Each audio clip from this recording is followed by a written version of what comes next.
So I just have a couple of questions. We might not be able to go through all of them, but if we do, cool. If we don't, also fine.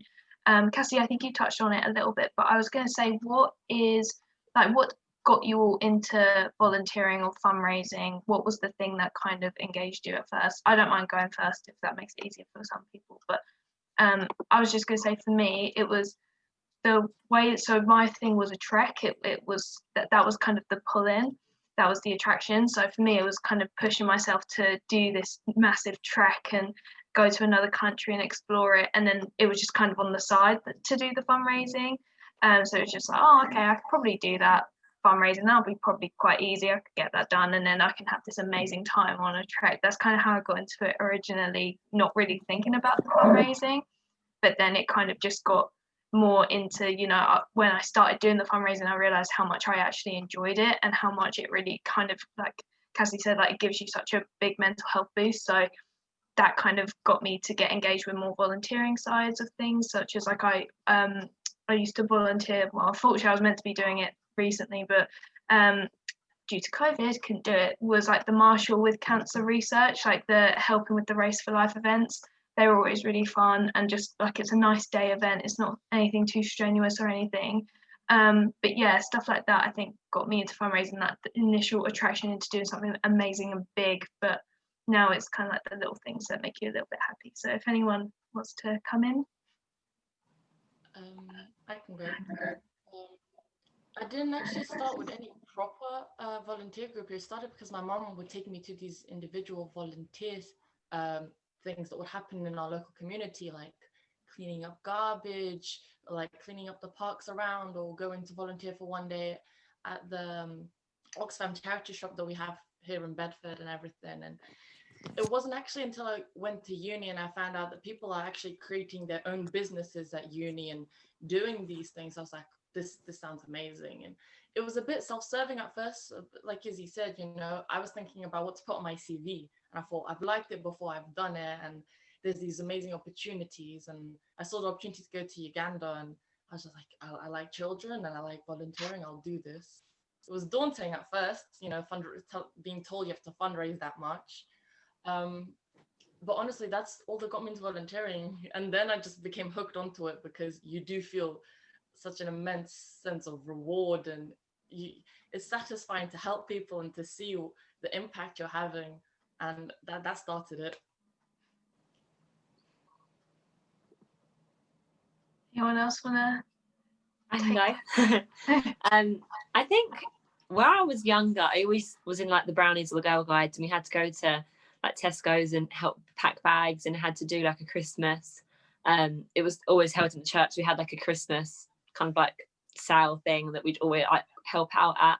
So I've always been of like the mindset of never thought of it as like a job, because it was always like stuff I've done. So I'm not against giving away my time for free, because I've always done it, and I feel like there's a lot more value to getting paid for everything that you do sometimes. And I guess not in a self-serving way, I know other people have said this, but I feel like if you can get skills from something that you otherwise wouldn't, but you can also help people out in the same time, like with my project that I do and as a trustee, it's kind of like I get so many skills out of it that I wouldn't be in a management position or as a director of a company until I was well down the line otherwise. So I feel like if I could get things out of it whilst also doing things, I kind of pick and choose what I do, but I do so much, but it feels like I've got the time, so why wouldn't I'd be sitting indoors watching Netflix otherwise. So Very true, very true. By the way, guys, you can literally just like come in whenever, don't have to wait or anything. You can literally just start talking if you need to, or but okay, another question that I kind of had was like, why did you go for the charity or the organization that you went to? So was there something particular about that charity or organization that got you there? So for me, when I first signed up to that trek, Hope for Children, that was the only charity that was offered to me as at part of the university. But over time, like learning what they do and like getting involved with what they do, it was definitely something that really interested me. I like the fact they were quite a small charity, but they worked internationally. I like the fact that they didn't want to grow to a point where they weren't being responsible.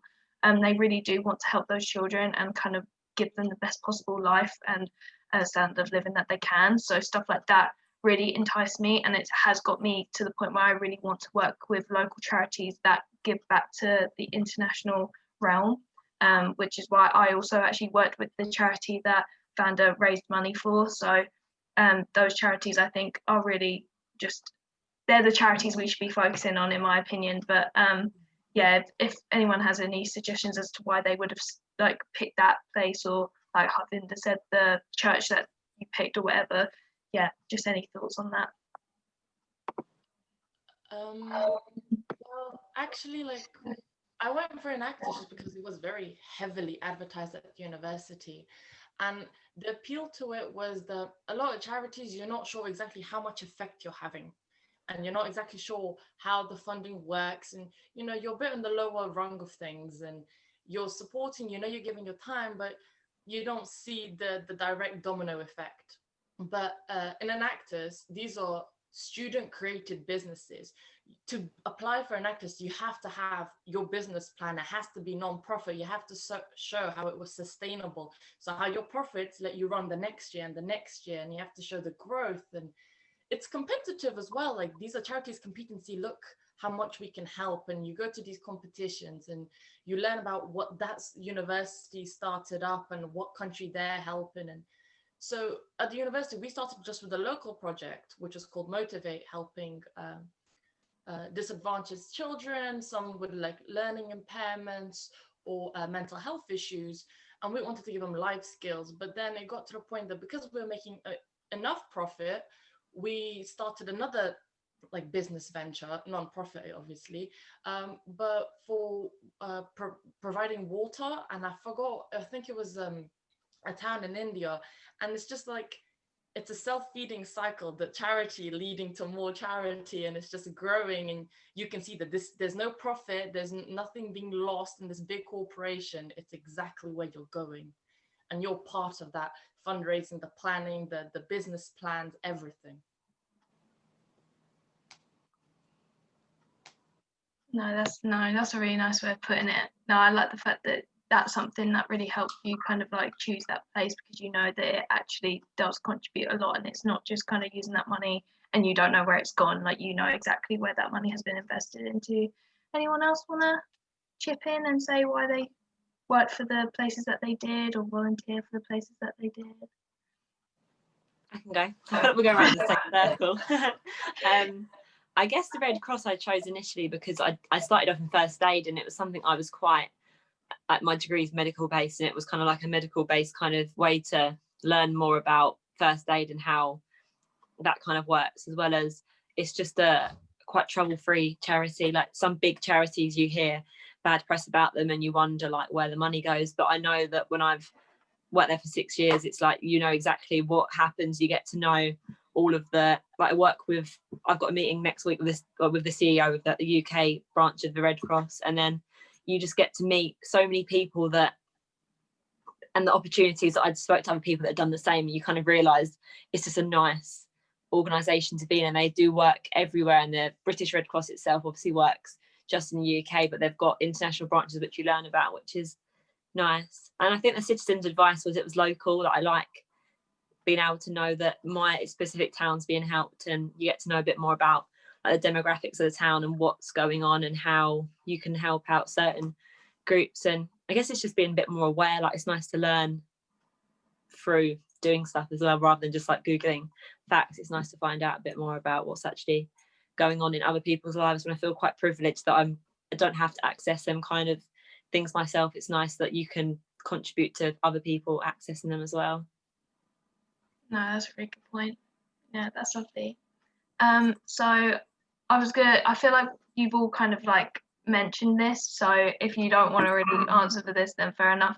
But I was just gonna say, like, what not even like roles and responsibilities, but what things did you do as part of your as part of your role, as part of being a volunteer for something, like for my fundraising, I did an insane amount of bucket collections, which used to petrify me. I would hate going to, London Underground tube stations with my bucket and be like, oh, hello, I'm here to do this. And then you just get rejected constantly by all the different Londoners walking through the tube stations and stuff. But over time, you build such a resilience to that, that it actually became somewhat enjoyable. And then the more confident you get, the more ballsy you get, I suppose, and then you raise more money. So I think that was probably the main thing with my fundraising that I did, besides maybe like holding events. I remember I did an event with the debate club, and we did a debate about like whether charity is a good thing, whether foreign aid is an interesting thing, and it didn't raise that much money, but it was quite an interesting topic, and it was like a good discussion that some people didn't necessarily agree with charity, other people did, and it was just a nice thing. So like, even though it's like only a little bit of money, it goes quite a long way. So yeah, I was just wondering if you guys had any like events that you organized or stuff like that, or just even tiny things like maybe helping out people. I know like Cassie and I also went to we went as part of Care for Calais to Calais, and we helped out refugees, and we gave them teas, and we tried to give them different clothes and stuff like that, which was a really nice, and that will always stay with me that day. So yeah, that stuff like that, just little things, if anything. Yeah, I'll jump in saying, answering the other question about like why I volunteer with the organizations I do. Most of the times it's like I hear of a charity, and if they have like an easy application process, like I'm so eager to sign up because I just want to help and like know what they're about. So like Care for Calais was the first charity in like refugee work that I've done, and like meeting the very, very passionate founder, the person who started it, just like drives me even more to help her cause. And yeah, a lesson I've learned, I haven't done the fundraising that Izzy has done with the buckets, but one of the events that my sorority put on was a kind of like a concert charity. And so I knew that a lot of businesses like want to help, and so you don't get what you don't ask for. So just like it encourages people to also like buy a ticket to your event if it costs money. So I asked like local coffee shops and even like a recording studio, like forever whoever wins this battle of the bands, like they get 3-hour recording studio time. And so like I just took that on. Nobody asked, but I knew that like that would really help and like fundraise even more money. And most of the times like businesses say yes. So don't get what you don't ask for. I completely agree with that as well. Like the amount of times that I've like been so nervous to reply to someone or like ask for something, and then you're like, well, most of the time they'll either nicely decline, or like they will be up for doing something. So definitely, if that's one thing to take away from this, is take the leap and just ask, because you won't get it otherwise. But yeah, if anyone else has anything to input on that. Yeah, actually, I did a bit of everything, to be honest, just because we had the business plan and we had to make sure we constantly had funds, and it's a lot harder to manage than you realize. And so I did the bucket collections, got the rejections as well, standing in the rain, it was great. But we also did events. I remember coming into class like with cakes, trying to sell the rest of the cakes I hadn't been able to sell. I remember we approached the local businesses, like Cassidy said as well. Like I think we approached the ASDA to see like they would give us a little bit of their money, and we can also apply for one of their charity giveaways, and we'd like package things for customers. And one of the big things I liked about Enactus is that Enactus itself is made up of hundreds of charities, but because of these competitions I mentioned before, a lot of CEOs come watch this. And if they're interested in your cause and you sell it, because you have the opportunity to pitch it, you can win different grants. So our Motivate one, because it was like educationally aligned, we actually got like a £1,000 donation from the company BIC that makes stationery and things. And I also did a lot of like social media outreach. I probably politely, hopefully, messaged everyone across every social media platform saying, this is what I'm doing. Do you feel like supporting? Please support me. But yeah, everything. I just want to say, I don't, with the organisations I've been involved with, I haven't done like a lot of fundraising, but it's more like the roles I've been given. I think like Annie touched on earlier, it's more, you're in these positions where you can like help out, and more, it's not like a job, but it's like you're really involved in a different type of way. And it's, yeah, like she said, it was like a bit of a privilege that you're able to do things that you might not necessarily be able to do. So, you know, a lot of people think charity like is all about going around with a bucket and asking people for donations, but it's much more than that, and there's so many other ways to get involved and get involved with. No, I completely agree with that. I think there's so much focus on fundraising and who can raise the most money and stuff, which is obviously important and it's great. But yeah, definitely like volunteering, I think is equally as important, and it's always like that's also something that's really important for you as well to grow, which kind of leads me on to my next question. So I'll ask later like the broad question of how it's helped you professionally, but I also think it's really important to say how stuff like this has helped you personally. Like for me, I think the main thing for me has been it gained me so much confidence. Like I remember signing up, I was such an introvert when I came to uni. I didn't think I'd be able to do it. And by the time that I actually went there, I became so much more confident in my ability to kind of take risks and like just come out of my comfort zone and do things that I never thought. And literally nowadays I just do whatever I can. I'll sign up to anything because I'm like, if I can do, literally I'll say to myself, if I can do Machu Picchu, if I can raise that money and I can do that, I can literally do anything. Like I now have that faith in myself, literally just by fundraising and getting other people's money like that.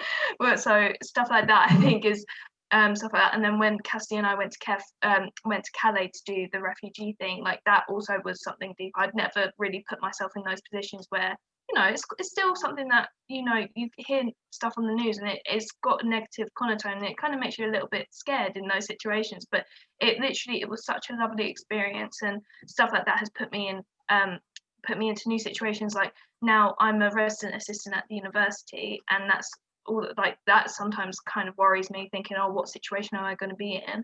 But I took that leap because I thought, well, if I can do this, like if I've got all of this experience, then I can probably apply it to here and I'll be fine. So yeah, stuff like that I think is really important, and to know that you've grown as a person rather than it's just helped your career sort of thing. So yeah, if anyone's got any thoughts on that, like how it's helped you personally. I'd say exactly the same. I think where I started, I can remember being in school, and I've never been like an outspoken or loud. Like, I am quite a generally quiet person, but when I get to talk about things I'm quite passionate about, I will talk forever. So I feel like if I hadn't have gone when I started, I must have been in year 8 when I signed up to go to Ghana, and then we fundraised for 2 years, and we had like pen pals, and we'd speak to the school, and we did like a cultural exchange. And if I hadn't have done that and been involved with having to fundraise then when I was young, I don't think now I'd be the same kind of person, because it's put me in positions where I've had to get up and speak in front of 2,000 people in school that I would never. Now I'm more than happy to get up and talk in front of whoever, because I know I've done it for so long that it doesn't faze me anymore. But I think if I hadn't have had the opportunity in a voluntary kind of role, I wouldn't have done it otherwise. There's no other. When else do you have to get up and talk to people, or when do you have to approach people that are, I think saying earlier about like CEOs and having to talk to people that are quite high up, if you don't speak to people like that regularly, when you do have to get into a serious situation, and say you're going for a job and someone's there, I don't really care who.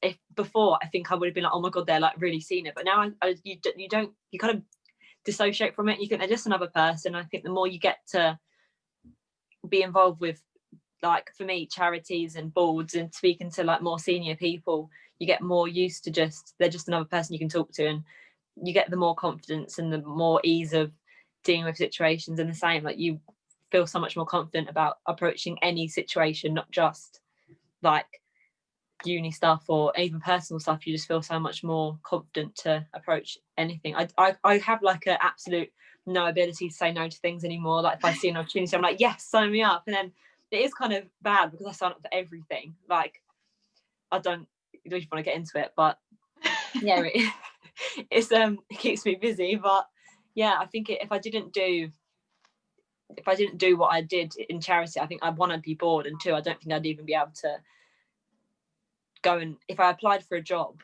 what would you say otherwise? Like, if you don't do anything other than study, what can you even put down? You can't say you're really good at communicating if you've not actually got up and communicated with more than like your like study buddy. So yeah. No, I completely agree with you. Like, it is one of those things where you kind of, you know, you can't really be sitting there and just be like, well, I got a first in my degree, and it's like, yeah, and like, Yeah. people are getting like, especially now with COVID, I feel like so many people got first. I was like, oh my goodness me, pressure. So yeah, stuff like that definitely is really important. And so that leads me on to the next question of like sorry, if anyone wanted to say anything else there. Yeah, I actually wanted to say something, because we all talked about confidence, but there's also something that I feel like probably applies to you guys. I don't know if you've thought of it, but like, we've gone abroad, we've seen like how small our local life is and how people in a completely different scenario are living. So when I went to Uganda, I've never had so much gratitude or appreciation for the basic commodities. Like, going there and having every day, we would go to the well ourselves, pump our water, filter it. You know, there was no roads. It was really dangerous. No road signs. You're just on these taxi motorbike things that's the equivalent of a taxi, and you think you're gonna die. And the locals, they're sat there sideways like it's their everyday life. They're doing these things that seem amazing to all of us volunteers, like in our group. We were like, wow, like kayaking across the Nile to work every day, and we take it for granted. Like, now I can't buy a bottled water. Like, if I buy a bottle, I have to refill it, because I remember, like, there's these people that have one well in the whole village, and I remember going to pump there, and you're telling me you can't drink the water from your tap at home, you're gonna buy bottled water. It's just feels so unnecessary, and my standards have lowered. Like, I don't think I need that much, and I've lost some of the materialistic stuff I used to want so badly. And I love that. I really love that. Related to that, I've got such a similar story. I went to Fiji 2 years ago, and we got to the village we were staying in, and they drank out of a local like reservoir.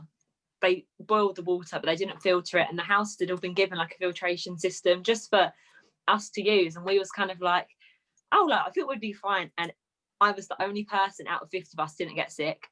Everyone had all kinds of like, came home and had like diseases from the water, which is awful. But it's because you really do not understand, like, unless you're in a situation, you do not get how important clean water is. Like, I'd never ever in my life considered being ill. I knew it happens, but I didn't actually consider my friends going to be like, their eyes were red, sick. They'd been sick for a week because they'd drank like a mouthful of this water, and you feel so grateful thinking, wow, like, I can just walk to the tap and I complain it tastes a bit like chlorine, or it's like a bit hard, or it does this to my hair, like, as if you even care. Like, now I sit and I think, wow, like, am I actually complaining? My water is like hard, when some people literally have to boil their water, go and collect it, come back, boil it, filter it, and it really sets you in you stand back and you think, how is there such a difference, which is another point, but how can you live every day? And if you didn't go to a place like that, how would you even, I know it's on like the TV and you see the adverts, but if I hadn't have seen that firsthand, you don't appreciate what you've got at all. Like, you really don't. I was going to say, on top of that though, I feel like we all got given like the media puts on like this negative connotation of what all 100%. Of these different places are like, and it's like, these people, honestly, like, when I went to Peru, I was so nervous because I felt like there's such this negative thing about South America and how it's so dangerous everywhere. You're not safe at all. So I was really nervous, and my parents were naturally really nervous. Honestly, Peru is probably one of the nicest places I've ever been to in my life. Like, everyone was so friendly. Like, you know, when you go to London and people are like trying to sell you stuff, but they won't leave you alone. Literally, when someone came up to me and would offer me something, I'd go no, and they'd be like, okay, and they'd just leave. And it's just this mad thing to think that we get given this one narrative of what something is like, and then it's only for us to actually go out there and see what it is like. And if it Figure it out was for ourselves. charity, we wouldn't be able to do these things. If it wasn't for people who actually want to show us and humanize these people and make them actually, you know, lovely people, then we wouldn't see that, and we'd always have this mindset of like, oh, everywhere else is bad. That's like when I still remember this distinctly, was when I was fundraising in London for Hope for Children, and I had this bucket, and it was really early in the morning, and a woman came up to me and said, oh, what's this charity, what's it doing? And I said, oh, it helps people in the UK and in Africa. And she was about to give me, I think she was about to give me £10, and then she changed it and gave me £5, because she was like, this £5, I want it to only go to the children in the UK, not the ones in Africa. And I remember sitting there like, what does that mean? I mean, you do realise that's probably going to get split evenly between the two, if not more to the African children. But, you know, it's just a weird thing that maybe if that lady had those opportunities that we have now, her mindset would be completely different and stuff. So, yeah, I completely agree with that. Just to kind of move it on, I was wondering, so this is more general stuff, what sort of professional skills have you gained besides, like, you know, confidence and stuff like that, because that can still be personal, but like, is there anything that has distinctly like bettered your career aspects, or something that's helped you? Because for me, I think this is very relevant to what I want to do in my career. So I want to go into international development when I'm older and maybe work for an NGO. So for me, it's really important to kind of have these experiences and see that I have this global awareness. Doing a study abroad semester in Canada also helped with that, and doing some volunteering whilst I was over there. Something similar to what Cassidy did. So like people would make food and then we'd go out and sell it, like, or we'd give it out to the homeless, stuff like that. It just builds your understanding of how there are so many inequalities in the world, and so I can bring that stuff into interviews, and that can just show that I actually have understanding from my own perspective, instead of just, well, I read this article and that said this, and I got a first in this module, which highlights that I'm really good at this. And it's like, but if you don't have those actual experiences, it's not gonna be the same. So that's kind of how it's helped me professionally. But I was just wondering, because I know, like, Anna, you're in biomedical sciences, so charity, I feel like, is a very different thing. Yeah, random. I think like the projects, like before, I think the soft skills comes like from the things like communications and all that kind of stuff, but I think actual like skills that are directly transferable, like projects. I'd never be able to manage a project ever in a job. If I went to go and get a job just with my work experience, like actual work experience, realistically, I'd never be given any position of responsibility. I'd start relatively down the bottom and have to work my way up. But I feel like I've learned stuff that, well, I help manage a whole charity, so it's not like I'm going to go in somewhere else and be like, okay, I don't really know what I'm doing, because I do. So I feel like professional wise, like being able to manage a project, being able to interview people, hire people, know what it kind of takes as well. When I go for an interview, I know what people also look for. So it is, I guess it helps just knowing you're got some additional skills that aren't like run of the mill, just like, oh, I can talk to people, or I can, like, obviously that's really important, but I feel like it sets you apart when there is so many people in, especially my degree, there's like 150, 200 people in my year group every year from just this uni. So it's not like it's such a big course. You need to set yourself apart, otherwise what, 25% might get a first. That's so many people applying for the same like grad scheme or PhD or anything. Like, I felt like I needed some like more higher level. I think Harvinder said this earlier as well, it's like not so much on the ground. I do still do it, but more I wanted to move more to like strategy kind of charity, because I feel like having the professional skills was, I did so many years of like the helping people out that I felt like I wanted to start building on it, not in a selfish way and not for myself, but you're obviously still helping, but I felt if I'm going to continue, I felt like it was beneficial to start trying to get some like management kind of experience out of it. I guess I got to give, it's not like I sort it out, I got offered it, but no, I'd say more like management-y kind of skills is stuff you wouldn't get I said to my parents, like, I do work so many hours and I do extra stuff, but if I didn't do it now, I've got to wait 20 years down the line in a job to do it. So why would I not give myself a few extra hours a week and just improve myself. That's really cool, actually. And I never thought about it that way. The fact that it's true. I never thought about the timeline. You've sped it up now. You manage the timeline, and that's amazing. And I feel like I need to relook at this now in a different way. It's weird because I hadn't thought about it before, but I thought if I'm looking at going into project management or going into a management job where I want to go and work in a lab where I've got to manage my whole PhD project, how can I go and tell someone I'm ready to do that if I've never actually looked at a project in my life? So yeah, I did try and speed it up a bit. I don't know if it's worked yet. I guess I'll find out soon. Yeah, just because we're like getting to nearing the end, I think one of the big questions, which I think is a massive reason as to why people don't kind of go into volunteering or fundraising as much, and it'd be nice to have all of your inputs because I bet we'll all be very different. We will all do like different courses and stuff. Is how did you balance any of your volunteering alongside your studies?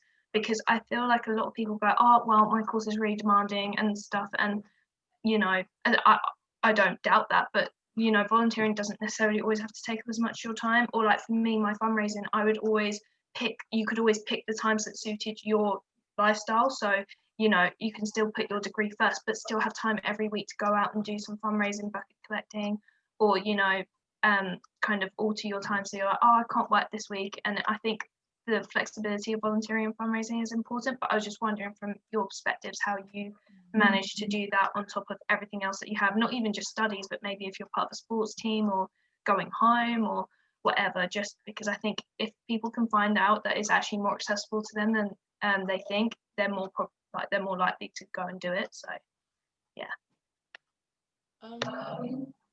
For me, it was kind of I was balancing at the time like a part-time job. Obviously university, this is when I was in second year, was when I was most heavily involved with volunteering.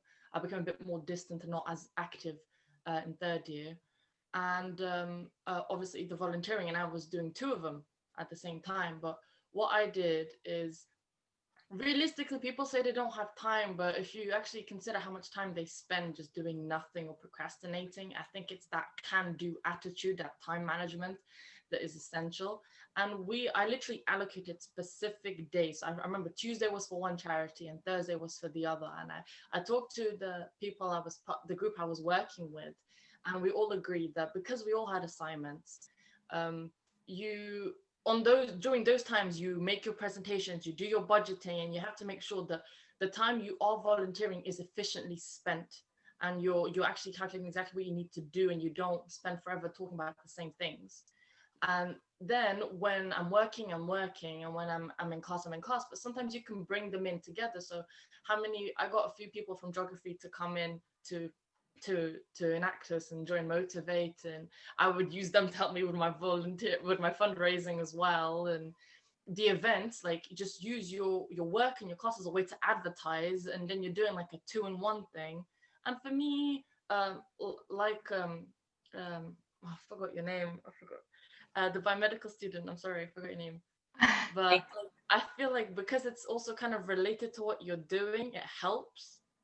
So I got an invaluable source for my migrant and refugee dissertation from going to the Enactus Nationals competition, because one of the main CEOs was for this big charitable refugee organization. So if you actually can find something that you're both mutually benefiting, it's easier for you to actually say, okay, I'm going to set this time aside. I'm helping them, it's helping me, and it's easier to prioritize. Definitely. I've got to say that I work way more hours than I should do. So I'm an SEO, which is meant to be 7 hours a week. I work 7 hours a week as a tutor, and then I do obviously everything else. But I feel like I love a diary. Like, my calendar on my phone is meticulously set out. And if I've got an extra hour, I'll fill it with something. So I know that if I've got an hour between lectures, I'll sit and I'll do something quickly for my SEO role, which is not really, I get paid for it, but it's not like it's a bursary. So I guess it is voluntary as well. And then if I like my Red Cross stuff gets timetabled in by my manager, and if we have we ran a conference a couple of weekends ago, so I spent the weekend doing that. But it's not, I try not to make more work out of it than I need to. Like, I won't spend hours if I don't need to. I won't spend hours looking at things. Like I'll sit and I'll do my calls and I'll do my meetings and things, but I won't sit and, because it comes down to procrastination. If I've got an hour, I'll spend it doing something, but if I don't have to, I try and like group. I'd rather spend a couple of hours one day doing it than like 15 minutes here and then I have to quickly do an assignment. And then I think it comes down to time management. I don't think anyone, I know some people do say I've not got the time, but I don't really think you can say, if you don't want to do it, just say you don't want to do it. Like I don't think it comes down to time management, because people, you've got 24 hours in a day. Like I spend 8 hours sleeping. I've got another, I'm not even going to try and do the maths, but on the spot. But I guess you know what I mean. There's so many hours in a day you can do things. I do my uni work at night if I need to. I'll do it at the weekend if I need to. If I've got things, you just work it around. I think it depends how much you want to actually do something. If you don't want to volunteer, I don't think you'd ever find the time. If you didn't actually want to do it, you wouldn't find the time for it. No, I completely agree with that. Yeah, so we've got a couple of minutes left. So I was just going to say, unless anyone wanted to add anything there, sorry, I keep like cutting people out, so sorry if you wanted to say anything. Can I add something to that? I think that, obviously I know like Annie's like going full on with her like volunteering and stuff, but there's always like with like charities and stuff, there's always a way to get involved, even if you might feel like you don't have enough time. There's always like you can say, oh, I can't do this day, but I'll be available this day.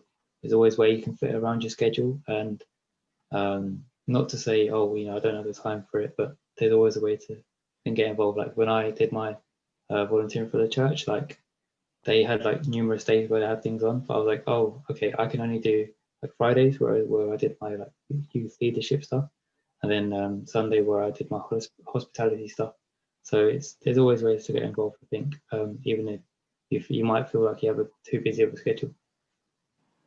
I think charity is always well more appreciative of your time than a job. Like if you spend 7 hours a day working, you don't even get a thank you. And if you go and like my manager at the Red Cross is like, oh my god, you're amazing. Like she'll send me like little like e-cards and like little things, and I feel so much more appreciated doing things when I don't get paid for it than if you like go and work and people are like, oh, you're not really working hard enough. You think I've literally just worked 10 hours for you.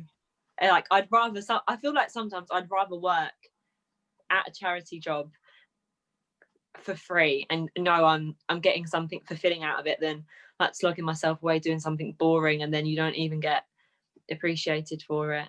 For sure. Yeah, I was going to say, I once had a thing, I can't even remember what the volunteering event was. I can't remember what it was, but I remember being like, oh, sorry, I've got to leave early. And they were like, you're still here? Wow, okay, like, awesome, that's great. Yeah, go home. We didn't realise you were still here. So, yeah, like, I completely agree with what Annie said there. Like, it's just, honestly, charities would appreciate any form of time, even if it's like working from home. They really appreciate all the help, especially in times of COVID. I didn't want to bring the C word into it, but COVID is a thing, and the pandemic has really hit a lot of charities, especially smaller charities. So yeah, any help would be greatly appreciated for them. So literally any time that you could give would be so helpful. This kind of rounds it off to, I'm going to do a 2-in-1 because I think it can kind of link together. And it's kind of like, if you were to do your charity events or volunteering or fundraising things again, what would you do like differently? Is there anything that you would have done? Like for me, if I were to go back and do the fundraising again, I definitely would have come up with more creative and honestly easier things than always having to go to bucket collections, because I didn't really diversify it. And I feel like if I were to do it again, I'd come up with a lot more creative ideas that I've learned since then. Like, kind of giving up something for then and documenting the process, or, getting some of my friends to give up something and then them help me, or just making items for money or something like that. And kind of following up from that, what advice would you then give to people who want to volunteer or maybe are a bit hesitant to, just to kind of finish it off?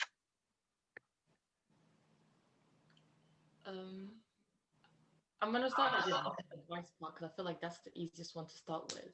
If you want to volunteer, do it, because you can do it in so many ways. You can do financial, your time, your care, and even now, like I'm not doing any an active charity at the moment. I'm just donating monthly at the moment to like 2 charities, and that's all I'm doing because I'm kind of wary of infecting my my mom, who's kind of vulnerable.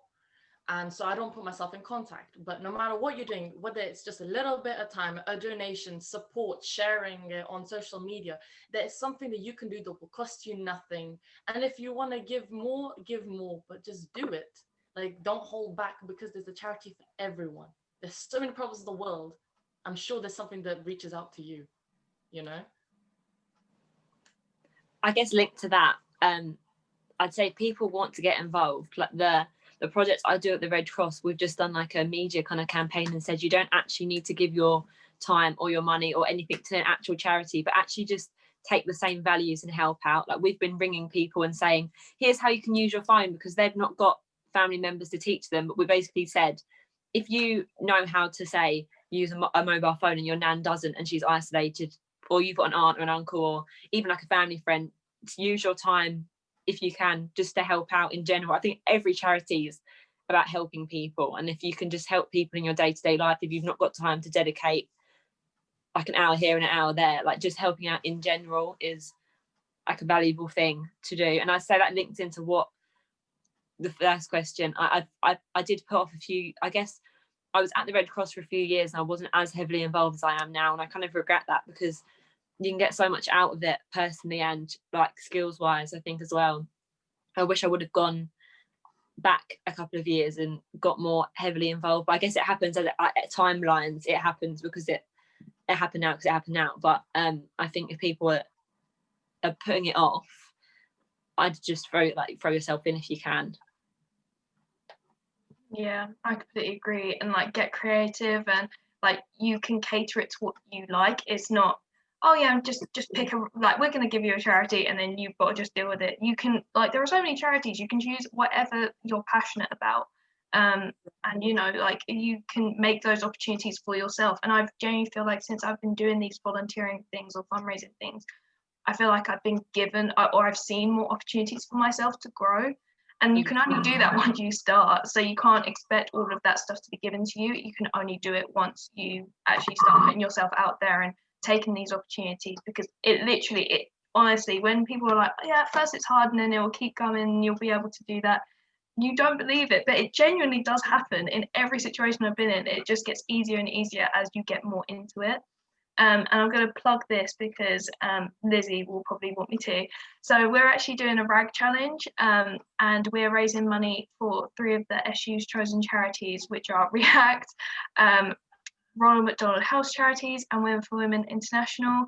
And you can go on a run. I know Cassie and I were part of the lacrosse team, and so we're going to be running 312 kilometers, and we've raised quite a lot so far, which we're happy about. And today, SU actually reached their 100% target, so we might have to push it up because we've had so much support. So if anyone wants to donate, thank you. So if anyone wants to donate, please do. That would be such a help, and it goes to really amazing like communities.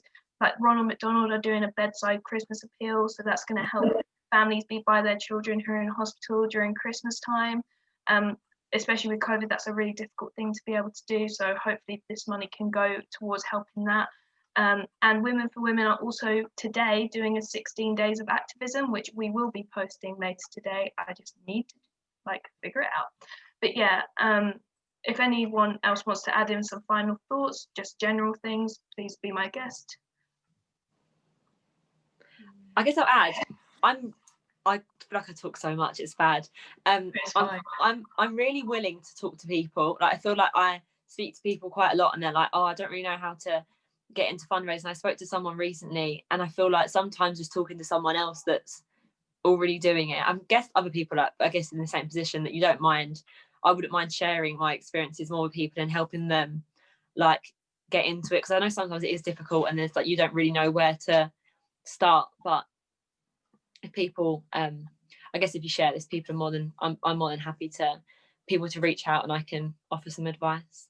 Oh yeah, definitely, that'd be awesome. And maybe we can like work people, if you guys like this, you can like join us again, and we could do something as well on the lines of that and stuff. But yeah, that'd be great if you guys were comfortable with, you know, being open to people contacting you. That'd be amazing, because I think you all did such different things as well that I think it will cater to someone, and you're all part of different degrees and stuff, so that should be really helpful for people to be able to want to reach out.